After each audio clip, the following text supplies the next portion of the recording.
John parked the Warthog and strode across the pleasantly familiar compound. He and the other Spartans had covertly made their way up here during their training. John suppressed a smile as he remembered how many times the young Spartans had commandeered food and supplies from the base. He inhaled deeply, smelling pinyon pines and sage. He missed this place. He had been away from Reach for far too long. Reach was one of the few places that John considered safe from the Covenant. There were 100 ships and 20 Mark V MAC guns on the orbital stations overhead. Those guns were powered by fusion generators buried deep within Reach. Each Mark V could propel a projectile so massive and with such velocity, he doubted if even Covenant shields could withstand a single salvo from them. His home would not fall. Tall fences and razor wire encircled the inner compound of Camp Hathcock. The Master Chief stopped at the inner gate and saluted the MP there.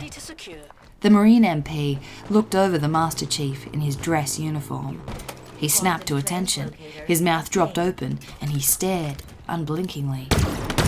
"They're waiting for you, Master Chief. Sir, please go right on in." The guard's reaction to the Master Chief, and the medals on his chest, was not uncommon.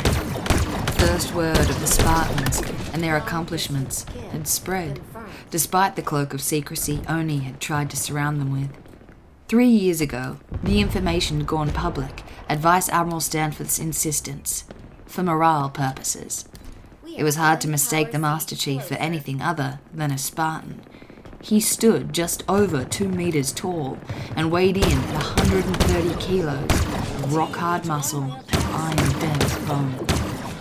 There was a special insignia on his uniform as well, a golden eagle poised with its talons forward, ready to strike.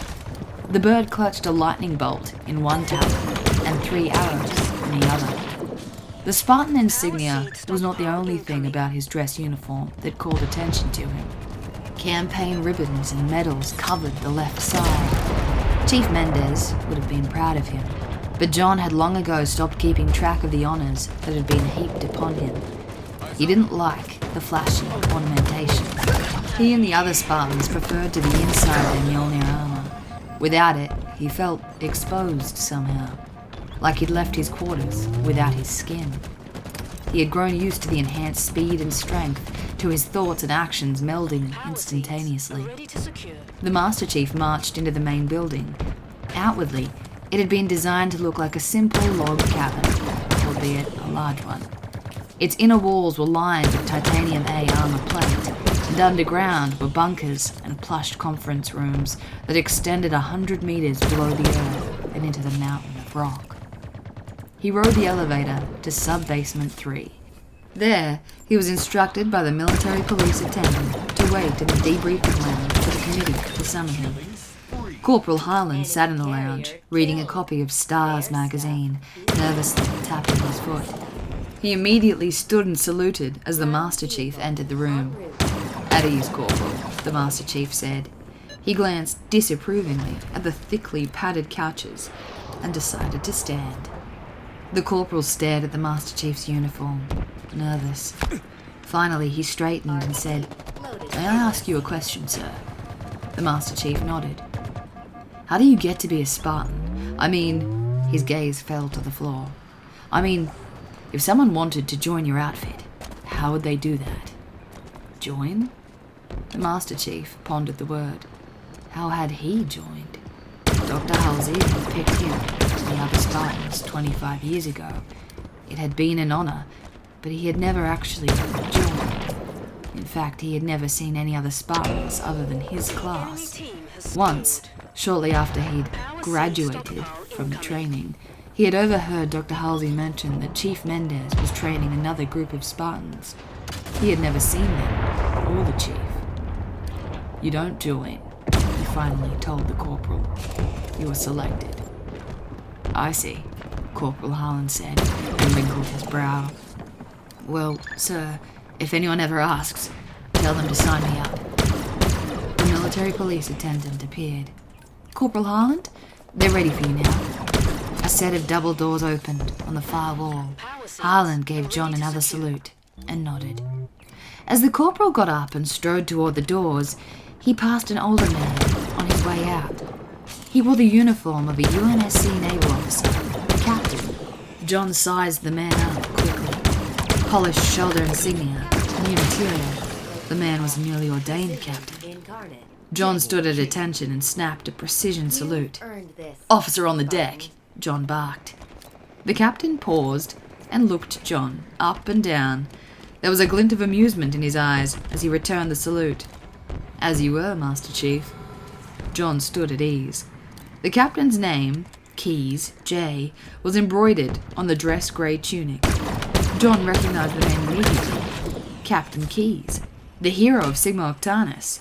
At least, he thought, one of the surviving heroes. Keyes glanced at the Master Chief's uniform.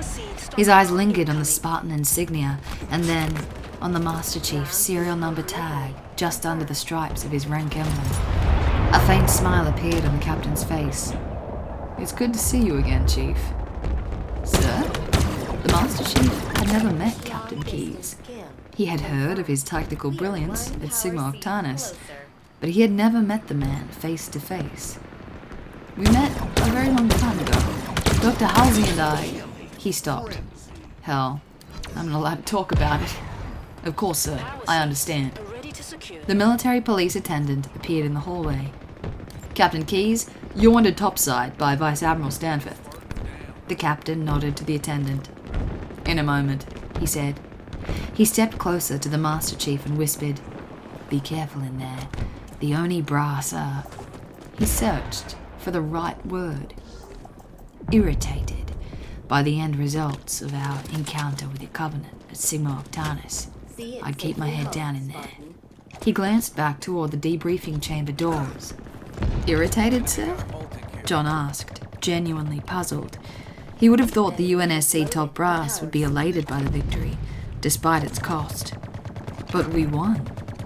Captain Keyes took a step back and cocked a quizzical eyebrow. "Didn't Dr. Halsey ever teach you that winning isn't everything, Master Chief?" He saluted. "You'll excuse me."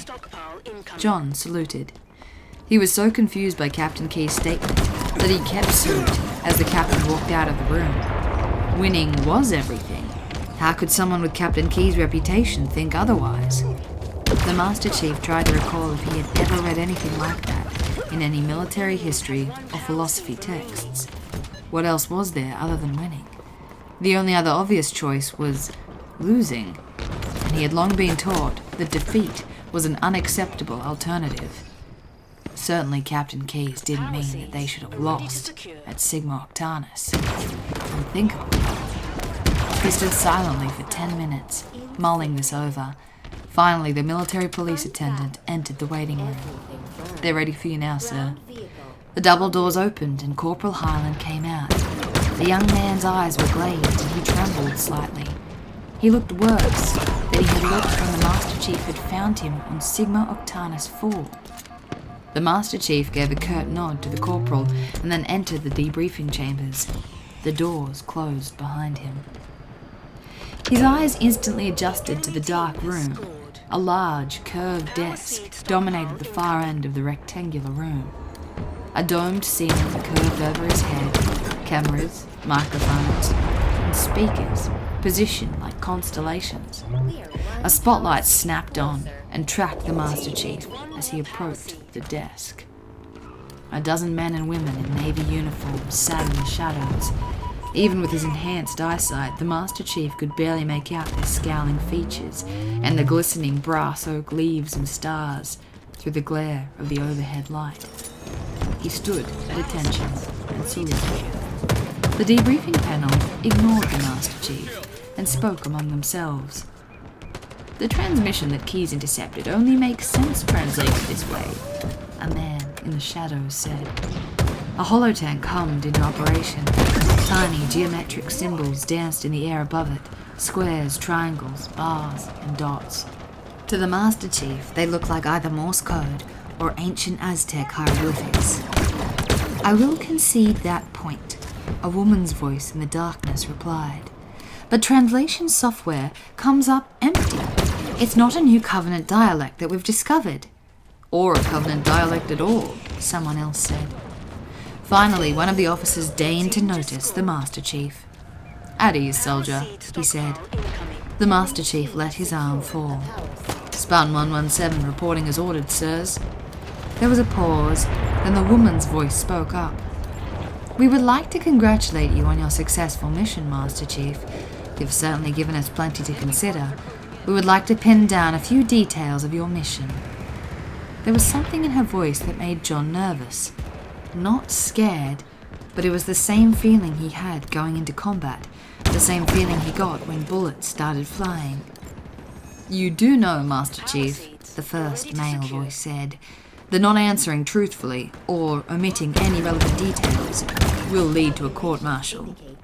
John bristled, as if he could ever forget his duty. "I will answer to the best of my abilities, sir," he replied stiffly. The holotank hummed again, and images from a Spartan helmet recorder sprang into view.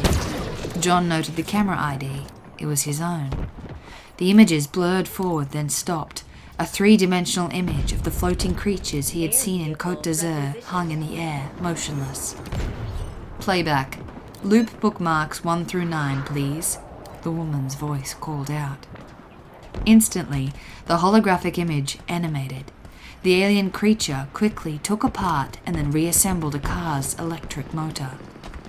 "This creature," she continued, "during the mission, did you see any other Covenant species, grunts or jackals, interact with them?" "No, ma'am. As far as I could see, they were left alone." "And this one," she said. The image changed to his firefight with the gigantic hunters. "At any time did you see these things interact with the other Covenant species?" "No, ma'am." The Master Chief reconsidered. "Well, in a manner of speaking, yes. If you could review the recording, at time minus 2 minutes from this frame, please." The holo paused and then blurred backward. "There," he said. The video played forward as the Master Chief and Fred examined the crushed jackal in the museum. "That impression, in this jackal's back," he said, "I believe it is the armored alien's footprint." "What do you mean, son?" a new man asked. His voice was older and rough. "I can only offer my opinion, sir. I'm not a scientist." "Offer it, Master Chief," the same scratchy voice said. "I, for one, would be very interested to hear what someone with first-hand experience has to say, for a change." There was a rustle of papers in the shadows, then silence. "Well, sir, it looks to me like this jackal simply got in the larger creature's way. There's no attempt to move it, and no deviation in the path of following footfalls. It simply walked over the smaller alien. Evidence of a hierarchical caste structure, perhaps," the old man murmured. "Let's move on." The woman spoke again, her voice now laced with irritation. The hollow image changed yet again. A stone object appeared, the rock the Master Chief recovered from the museum. "This stone," she said, "is a typical igneous granite specimen, but with an unusual concentration of aluminium oxide inclusions, specifically rubies. It is a match for the mineral specimens recovered from Grid 13 by 24. Master Chief," she said, "you recovered this rock." She paused. "From an optical scanner, is that correct?" "Yes, ma'am. The aliens had placed the rock in a red metallic box. Visible spectrum lasers were scanning the specimen." "And the infrared pulse laser transmitter was hooked up to this scanner?" she asked. "You are certain?" "Absolutely, ma'am. My thermal images caught a fraction of the transmission scattered by the ambient dust." The woman continued. "The rock sample is roughly pyramidal. The inclusions in the igneous matrix are unusual in that all possible crystalline morphologies for corundum are present: bipyramidal, prismatic, tabular, and rhombohedral. Scanning from the tip to the base with neutron images, we produce the following pattern." Again, a series of squares, triangles, bars, and dots appeared on the view screen, symbols that again reminded John of Aztec writing. Deja had taught the Spartans about the Aztecs, how Cortez, with superior tactics and technology, had nearly obliterated an entire race. Was the same thing happening between the Covenant and the humans. Now then, the first male voice interjected, this business with the detonation of a Havoc tactical nuclear device. Do you realize that any additional evidence of Covenant activity on Côte d'Azur has been effectively erased? Do you know what opportunities have been lost, soldier? I had extremely specific orders, sir, the Master Chief said, without hesitating. Orders that came directly from NavSpec Web, Section 3. Section 3, the woman muttered, which is only figures. The older man in the darkness chuckled. The faint glow of a cigar tip flared near his voice, then faded. Are you insinuating, Master Chief, the older man said, that the destruction of all this evidence, as my colleagues would call it, happened because they ordered it? There was no good answer to that question. Whatever the Master Chief said was sure to irritate someone here. No, sir. I am simply stating that the destruction of anything, including any evidence, is a direct result of the detonation of a nuclear weapon, in full compliance with my orders, sir. The first man whispered. Jesus, what do you expect from one of Dr. Halsey's wind-up toy soldiers? That's quite enough, Colonel, the older man snapped. This man has earned the right to some courtesy, even from you. The older man lowered his voice. Master Chief, thank you. We're finished here, I think. We may wish to recall you later, but for now, you're dismissed. You are to treat all information you have heard or seen at this debriefing as classified. Yes, sir. The Master Chief saluted, spun on his heel, and marched to the exit. The double doors opened and then sealed behind him. He exhaled. It felt like he was being evac'd from the battlefield. He reminded himself that these last few steps were often the most dangerous. I hope they treated you well, or at least decently. Dr. Halsey sat in an overstuffed chair. She wore a long grey skirt that matched her hair. She rose and took his hand and gave it a small squeeze. The Master Chief snapped to attention. Ma'am, a pleasure to see you again. How are you, Master Chief? She asked. She stared pointedly at the hand pressed to his forehead in a tight salute. Slowly, he dropped his hand. She smiled.